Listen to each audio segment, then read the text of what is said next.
Okay, today on the workbench we're looking at a SLR CQB blaster that I've just finished a build on. This one looks pretty standard on the outside except for the black water suppressor on the front. All the difference is on the inside. What I have fitted to this is one of these LDT LDX gearboxes. This is the basic one, which is the same as what I have in this blaster at the moment.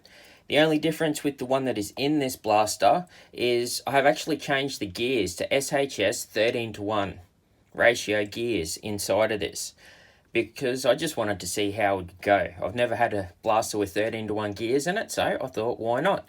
And this is a pretty good platform to work from. So these gearboxes are quite solid. They are still only cast, but they are a very good quality. So as I said, in the bottom, I changed the gears for 13:1s. It only took me about half an hour to shim it because of the fact you can split it in half and you have got full access into the gearbox. It's absolutely fantastic to work with.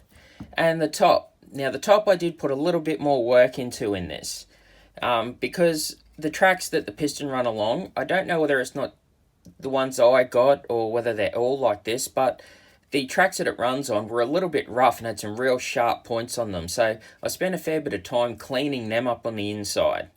I also changed the piston head for an anodized blue metal one that I had. I'm not sure what brand it is, it's just one that I had laying around. And I also fitted an M90 spring into it as well. I'm not too sure how big you'd want to go with the spring in these because they are cast, and for some reason they do have the silly screw right here, right at the point where it is going to break. So I'm not really sure why they've done that when they have one right here on the other side. Now I have used the T-piece that came with the gearbox as well.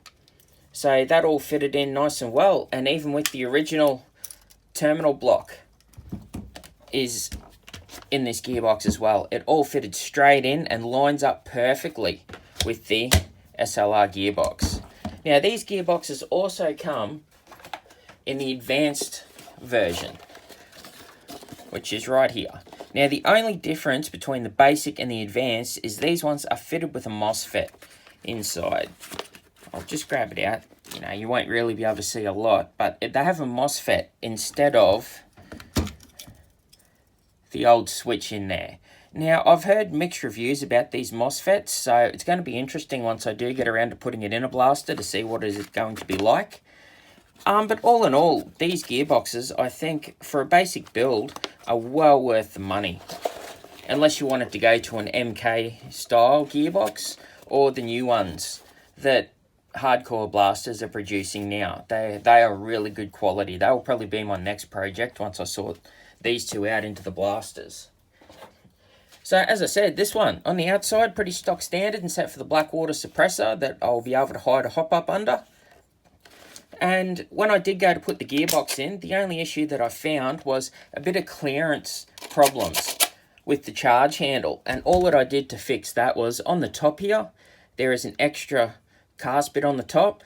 I just filed the back of that off a little bit. And there is a little bit of rubbing from this, I suppose you call it the slide on the inside, rubs against these ribs a little bit. So it is sometimes a little bit rough, but these things happen when you're putting something that's not meant to be in there into something. I have the original motor in it, and I even used the original barrel, just put it into the T-piece that came with the gearbox. So this, as with the 13:1s, is running at about 22 rounds a second on the standard motor, and anywhere from 255 FPS up to about 270 FPS, depending on the gels.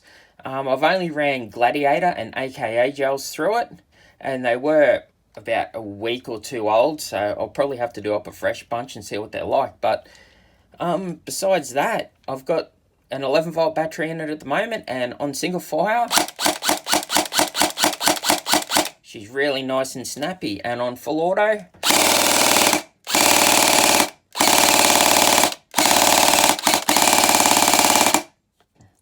so I'm actually pretty happy with how it turned out.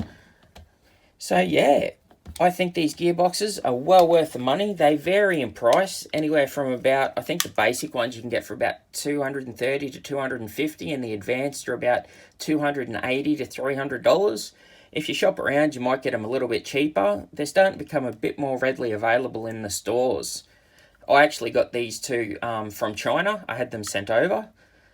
And then I decided to get the advanced one as well, and I had it sent over too. So that's it. That's my new CQB build. Any comments or anything, put them down below. Any questions you have, feel free to put them in the comments. I normally try to answer anybody that comments. If they have a question, I do my best to answer that. So thank you very much for watching.